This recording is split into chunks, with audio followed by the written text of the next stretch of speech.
حضرت عثمان بن حنیف رضی اللہ تعالی عنہ سے روایت ہے، ترمذی شریف کے اندر، سنن نسائی کے اندر، ابن ماجہ شریف کے اندر، طبرانی نے اپنی موجم کے اندر، حاکم نے مستدرک کے اندر، امام احمد نے اپنی مسند کے اندر، اور بھی درجنوں محدثین نے اس حدیث کو روایت کیا ہے اور اس حدیث کو صحیح کہا ہے۔ حضرت عثمان بن حنیف رضی اللہ تعالیٰ عنہ اس کی روایت کرتے ہیں، کہتے ہیں ہم حضور کی خدمت میں بیٹھے ہوئے تھے کہ ایک شخص آیا جس کی آنکھوں میں روشنی نہیں تھی، ایک نابینا آ گیا اور عرض کرتا ہے کہ حضور میں نابینا ہوں، میرے لیے کچھ کرو۔ حضور نے فرمایا اگر تو صبر کرے تو تیرے لیے بہتر ہے، اور اگر تو صبر نہیں کرتا تو پھر میں تجھے دعا بتاتا ہوں۔ اس نے کہا جی مجھ سے تو صبر نہیں ہو سکتا۔ وہ کیا کہتا، اندھے کو کیا چاہیے، دو آنکھیں۔ اس نے کہا کہ میرے سے تو صبر نہیں ہوتا۔ اچھا حضور نے کہا کہ تو صبر کر لے تیرے لیے اچھا ہے، تو وہ کر لیتا نا۔ اس پہ تھوڑا سا غور میں آپ کا چاہ رہا ہوں۔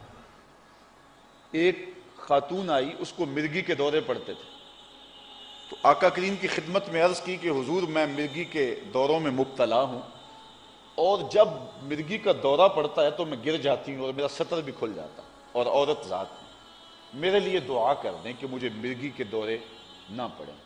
حضور نے فرمایا اگر تو صبر کرے تو تیرے لیے جنت ہے، اگر تو صبر کر لے، میں دعا نہیں کرتا تو صبر کر لے تو تیرے لیے جنت ہے، اور اگر کہے تو میں دعا کر دیتا ہوں مرض ختم ہو جاتا ہے۔ اس نے کہا میں صبر کر لوں گی، لیکن اتنی دعا کر دیں جب میں گروں تو میرا سطر نہ کھلے۔ اب حضور نے دعا کی، مرگی کے دورے اس کو پڑھتے تھے، لیکن جب گرتی تھی سطر نہیں کھلتا تھا۔ اب اس عورت کو کہا کہ اگر تو صبر کرے تو جنت کا وعدہ ہے، تیرے لیے بہتر ہے۔ اس عورت نے صبر کر لیا، لیکن اس صحابی کو کہا کہ اگر تو صبر کرے تیرے لیے بہتر ہے۔ اس نے کہا میں نہیں کر سکتا صبر۔ ایک عورت نے صبر کر لیا حضور کے وعدے پہ، جنت کے وعدے پہ، مرد نہ کر سکا۔ مرد میں حوصلہ زیادہ ہے، کیوں نہ کیا؟ اصل بات یہ ہے ادھر صرف دورے تھے، ادھر آنکھیں نہیں تھی۔ کہتے تھے آنکھیں ملے میں تو آپ کی زیارت کروں گا، میں تو اس لیے آنکھیں لینے آیا ہوں کہ آپ کی زیارت ہو جائے، اس میں مجھ سے صبر نہیں ہوتا، میں تو ترس گیا ہوں آپ کی دید کے لیے۔ ایک صحابی حضور کے، نام حضرت زید بن عبداللہ، امام زرقانی نے اس واقعہ کو لکھا ہے، جب حضور کا انتقال ہوا تو بیٹے نے آ کے خبر دی، ابا جی خبر سنی ہے؟ کہا سناؤ کیا ہوا؟ کہا حضور وصال کر گئے۔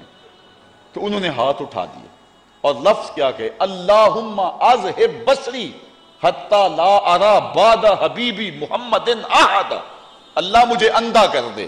یہ آنکھیں اس لیے تھی کہ تیرے محبوب کو دیکھتا تھا، اب محبوب نہیں اس دنیا کے اوپر رہے اور تہے مزار چلے گئے ہیں، میں نے آنکھوں کی بینائی کو کیا کرنا ہے؟ اللہ نے دعا قبول کر لی، آنکھوں کی بینائی جاتی رہے۔ کسی نے افسوس کے طور پہ کہا بڑا افسوس ہے کہ تمہاری آنکھوں کی بینائی چلی گئی ہے، تو اس نے کہا افسوس تمہیں ہوگا، مجھے تو کوئی نہیں، میں نے تو اللہ سے مانگ کے لیا ہے، میں حضور کے علاوہ کسی کو دیکھنا ہی نہیں چاہتا۔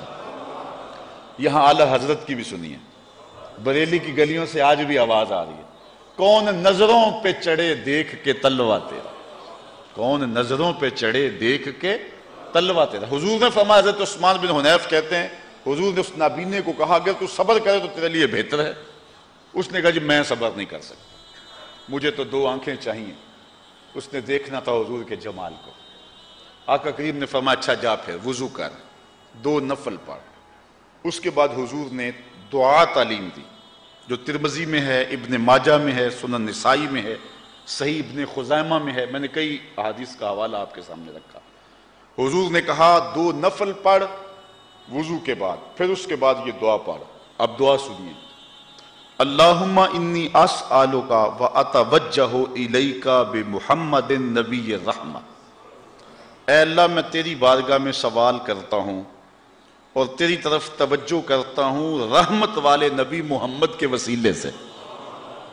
آگے لفظ سنیے، یا محمد صلی اللہ علیہ وسلم انی قد توجہت بک الی ربی فی حاجتی ہذہ لتقضی، اے محمد صلی اللہ علیہ وسلم میں آپ کے ذریعے سے اللہ کے حضور اپنی یہ حاجت پیش کرتا ہوں، میری حاجت پوری ہو جائے۔